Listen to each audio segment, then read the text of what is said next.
بسم الله الرحمن الرحيم. الحمد لله والصلاة والسلام على رسول الله وعلى آله وأصحابه أجمعين ومن تبعهم بإحسان إلى يوم الدين. دوستان عزیز، بینندگان گرامی، السلام علیکم و رحمت الله و برکاته. در خدمت شما عزیزان قرار داریم در رابطه با برنامه زیبای شگفتی های آفرینش. دوستان عزیز، هدف ما از عرض این برنامه ها است که همین جهانی که خداوند متعال آفریده است با تمام بزرگی و عظمتش و با تمام اسرارش، ما انسان ها باید در همین جهان فکر بکنیم، در مخلوقات خداوند باندیشیم تا آفریدگار زیبای این جهان را بشناسیم، به او ایمان بیاوریم و طاعت و بندگی همون ذات اقدس الهی را بجا بیاوریم. این هدف نهایی ما از عرض این برنامه ها هست. ببینید دوستان عزیز، شگفتی های آفرینش به یک چیز باید ما ایمان داشته باشیم که خداوند متعال در این جهان هیچ چیز بیهوده نیافریده. در آفرینش هر مخلوق حکمت ها و فلسفه های بسیار بزرگی هست. چرا خداوند این مخلوق آفریده است؟ ده چه حکمتی هست؟ بدون شک هر چیزی را که خداوند آفریده است او بیهوده نیست. در ماورای آفرینش این مخلوق چی است؟ خیلی حکمت ها و خیلی فوائدی است که برای انسان ها و برای بشریت و برای دیگر مخلوقات می رسد. مثلا یک مثال بر شما بگویم دوستا، یک حشره است که او را به نام مگس یاد میکنن، یا در زبان عربی او را به نام ذباب یاد میکنن. مگس، ما در زبان فارسی او را مگس میگیم. این مگس همون حشره است که غالبا در هر جا هست، در خانه هم هست، در بیرون خانه هم هست، در هر حالت در هر جا می باشد. و مگس یک حشره است که هر کس از اون نفرت دارد و اکثر مردم به خاطر کشتن این مگس چی میکنن؟ از وسایل مختلف استفاده میکنن. مگس، آیا شما میدانید که خداوند متعال در آفرینش این حشره چی فواید را گذاشته هست؟ شما میبینید در یک دشت و بیابان شما روان هستید. اگر در اونجا یک غذا را پرتاب کنید، یک دشت است، هیچ چیز نیست، نه درختی هست، نه انسانهایی هست، نه حیواناتی هست، نه آب هست، هیچ چیز نیست. ولی شما در همین دشت و بیابان یک غذا را پرتاب بکنین و یا مثلا در همین دشت و بیابان یک زندجانی اگر بمیرد یا ذبح شود، شما میبینید که در مدت کوتاه به بسیار سرعت همین مگس ها پیدا می شود و چاربر همین غذا یا چاربر همین حیوانی که مرده جمع می شوند. پس ببینید این مگس که خدا آفریده است به خاطر چیست؟ این از کجا آمد و چرا خدا این را آفریده است؟ در آینده انشاءالله در رابطه به همین حشرات صحبت های طولانی میکنیم، ولی امروز مختصر برای شما میگیم که امروز علما به این نتیجه رسیدن که همین حشره مگس روزانه به تنها همین مواد فضلجات یا زباله ها را چی میکند؟ از بین میبرد. یه خو یک مگس نیست، به میلیون ها مگس است. انسان ها مثلا غذا میخورن، همو بقای غذایشان به زباله پرتاب میکنن، او زباله را به جای دور میبرن، مثلا دور پرتاب میکنن. همین زباله ای که در نتیجه از او شاید مردم به بیماری‌های مختلف روبرو شن. مثلا شما غذا رو در زباله‌دانی پرتاب میکنید، غذای بسیار پاک است، شما نوش جان کردید، نصفش دور انداختین. این به مرور وقت فاسد میشه، بو میگیره، فاسد میشه، تغییر میکند. پس همین غذای باقی مانده وقتی که بو کرد، تغییر نمود، فاسد شد، متعفن شد، سبب بیماری میشد. خداوند همین حشره مگس آفریده است که همین مواد متعفنه بخورد، بمکد و از بین ببرد تا انسان ها از بیماری های کشنده همین زباله ها در امن باشند. پس دوستان عزیز، در این جهان خداوند هیچ چیز بیهوده نیافریده است. در هر چیز حکمت هایی هست، در هر چیز فوائد هست. و یک اصطلاح را باید ما شما زیاد به زبان بیاریم وقتی که هر مخلوق خداوند میبینیم، سبحان الله بگوین. سبحان الله بگوین. یسبح لله ما فی السماوات و ما فی الارض الملك القدوس العزیز الجبار المتکبر. یسبح، سبح یعنی تسبیح گفتن در دید یکی از مخلوقات خداوند این بسیار ضرور هست. سبحان الله یعنی پاکیز خدای را که این مخلوق به این زیبایی آفریده است. پاکیز خدای را که این مخلوق این زنده جان آفریده است. پس دوستان عزیز، در این جهان هیچ چیز بیهوده آفریده نشده است. هیچ چیز بیهوده آفریده نشده است. شاید بعضی چیزهای باشد که انسان ها تا حال درک نکردن حقیقت این آفرینش ها را، ولی به مرور زمان وقتی که انسان ترقی میکند، پیشرفت میکند، در یکی از مسائل تحقیق علمی میکند، بحث میکند، شاید به پیامدهای بسیار بزرگ عظیم دسترسی پیدا بکند. در نتیجه چی؟ همین بحث و تحقیقی که انسان ها کردن. پس دوستان عزیز، ما هم در رابطه به همین مسائل صحبت میکنیم که عجایب و غرایب را که خداوند متعال در این جهان آفریده است، ما دو باید باندیشیم. شگفتی های آفرینش خداوند بسیار عجیب و غریب چیز است. حتی در رابطه هر زنده جانی که در این جهان حرکت میکند، امروز علما سبحان الله خیلی خیلی پیشرفت و ترقی کردن. در رابطه به هر زنده جان کتاب‌های نوشته شده است.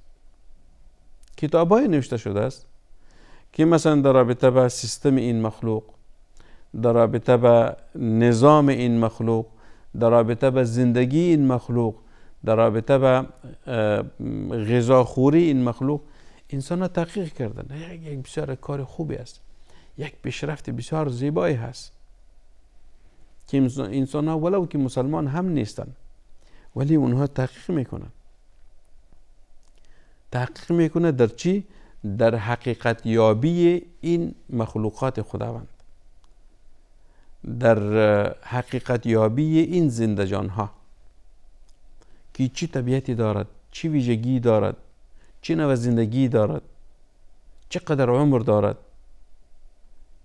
این چیزی کلش همین پیشرفته و ترقی انسان هاست که در ابعاد مختلف آفرینش الهی چی میکنن؟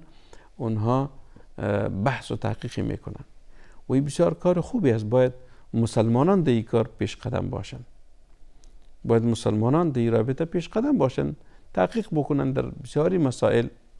نه تنها مسائل زنده جان هست، مثلا در بخش نباتات هست، در بخش جمادات هست، در بخش مایعات هست، در بخش مثلا خشکه هست، در بخش دریاها هست، کائناتی که در دریاها زندگی میکند که او را ما به نام ماهی میگیم، ماهی، نهنگ.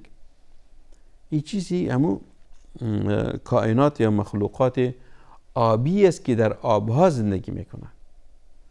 ولی انسان ها در رابطه به هر یکی از این مخلوقات چی کردن؟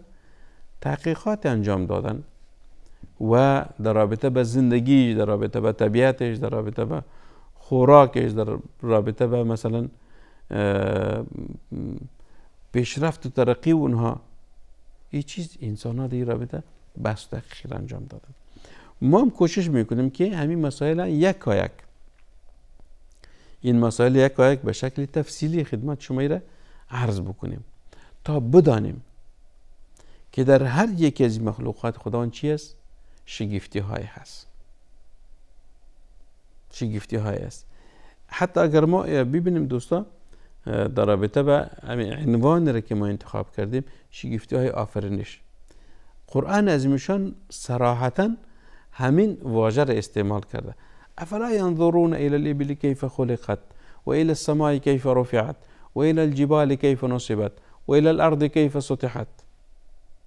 در سوره الغاشیه خداوند متعال چی میگوید؟ چرا انسان ها فکر نمیکنن، نمیاندیشن در رابطه به ابل شتر میگوین؟ آلی مثلا علمای حیوانی، مثلا حیوان شناسان در رابطه به هر یک از این حیوانات تحقیقات را انجام دادن. وقتی که خداوند ابل مختص کرد در رابطه به چی؟ در رابطه به اندیشیدن. مثلا دیگه چیز نگفت که افلا ینظرون الی البقره یا افلا ینظرون الی الحصان الی الخیل، دو هم باید انسان باندیشه، ولی خداوند ابل خاص کرد. اول شتر رو گفت، بعد از آسمان ها رو گفت، بعد از کوه ها رو گفت، بعد از زمین رو گفت. یعنی می 4 مخلوقه. خداوند چی میگوید؟ میگوید که همین مخلوقات ما آفریدیم و شما باندیشن انسان ها. شما انسان ها در آفرینش همین مخلوقات فکر بکنین که خداوند به چی شکل عجیب و غریب این مخلوقات آفریده است. چی شکل عجیب و غریبی دارد که این انشاءالله در آینده ما تفصیلش خدمت شما عرض میکنم. ببینین یک نوع حشره دیگه است که او را ما زنبور عسل میگیم که او برای انسان ها شهد میدهد یا عسل میدهد. امروز ببینین که جهان چقدر در این رابطه پیشرفت کرده. این حشره بسیار کوچکه که روزانه به سطح جهان صدها تن عسل جمع‌آوری میکنن و انسان ها از این غذا استفاده میکنن. انسان ها از این استفاده میکنن. حالا بیاین که ما کمی از عقل خود استفاده بکنیم. همین حشره چطور میتونه که در شکمش همین مواد شیرین، زیبا و شفا دهنده را جابجا بکند؟ این را جابجا بکند. پس اینمی یک شگفتی هست. همین حشره در ذات خود دارای عجایب و غرایبی هست که این حشره چطور غذا میخورد و غذا چطور مبدل میشود به چی؟ به شهد یا عسل شیرین. به شهد و عسل شیرین مبدل میشود و ما انسان از او استفاده میکنیم.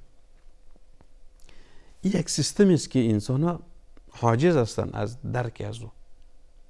درست است مثلا در یک مسئله تحقیق شد، ولی نهایتش چی می شود؟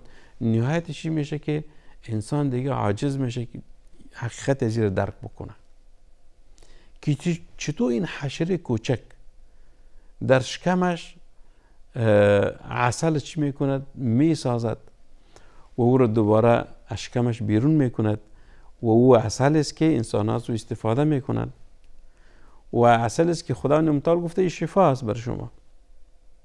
این چیز شفا هست و یک بحث بسیار طولانی است که انشاءالله در آینده بر شما را عرض میکنیم. و یک نمونه دیگه ش خدمت شما عرض میکنیم که خداوند متعال در رابطه به گاوها فرموده بین دم و رفت لبن سائغا للشاربین. خداوند متعال در شکم همین گاوها بین دم و رفت، یعنی در بین خون و فضلجات همین حیوانات، خداوند یک ماده سفیدی که او را ما شیر میگوییم او را درست کرده است که روزانه انسان ها هزاران تن در بسط جهان، میگم بسط جهان، هزاران تن شیر از همین گوها می دوشن و او رو نوش جان میکنن و از او استفاده میکنن.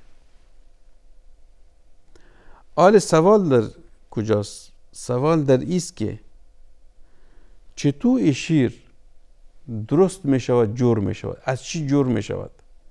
یه خود گاو هست، چطور این شیر از در بدن از او تولید میشود و دوباره انسان ها از پستان ازمی گاو شیر بیرون میکنن و او را نوش جان میکنن و می نوشن. و یک شفای هست، یک نعمت خداوندی هست، بهترین غذا هست. مثل که قبلا اشاره کردم، شهد یا عسل بهترین غذا است، همچنان شیر بهترین غذا هست. یکی مثلا ما انسان ها از شیر گاو استفاده میکنیم. شیر گاو هست، شیر شتر هست، شیر گوسفند و بز هست. از این حیوانات غالبا شیرش استفاده میشه، از دیگه حیوانات شیرش استفاده نمیشه. حتی در رابطه به حل و حرمتش هم یک موضوع تفصیلی است که علما در رابطه چی فرمودن که شیر از غیر از این حیوانات جایز است یا جایز نیست. این یک مسئله فقهی است که بحث‌های طولانی در رابطه شده است. پس شگفتی خداوند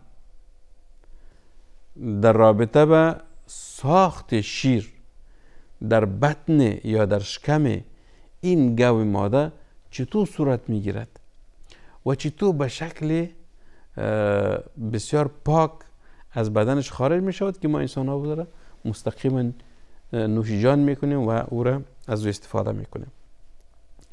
دوم چیزی مثلا در رابطه با شگفتی شیری است که خداوند شیر آفریده در شکم همه ماده‌گوها که برای چوچه های خود غذا بدهند. مثل انسان، وقتی که انسان چی می شود؟ یک طفلش، یک زن طفل می زاید، تولد می شود، همین مادر برای فرزند شیر می دهد. این شیر مادر از کجا می آید؟ خداوند چه نوع سیستم را درست کرده است که در اونجا شیر تولید می شود، بعد از او این شیر مادر می گیرد به دهن فرزندش می دهد و این شیر غذای می باشد برای کی؟ برای همین طفل تا از او استفاده کند، او را نوش جان کند و آهسته آهسته نمو پیدا بکند و بزرگ شود. پس دوستان عزیز، این به شکل عام شگفتی های آفرینش الهی است در هر مخلوق از مخلوقات خداوند که این انشاءالله به مرور زمان بر شما یکایک عرض میکنیم تا بتوانیم ایمان خود قوی کنیم، عقیده خود راسخ بسازیم و به طاعت و بندگی خداوند متعال بپردازیم. و صلی الله و سلم و بارک علی سیدنا و نبینا محمد صلی الله علیه و سلم.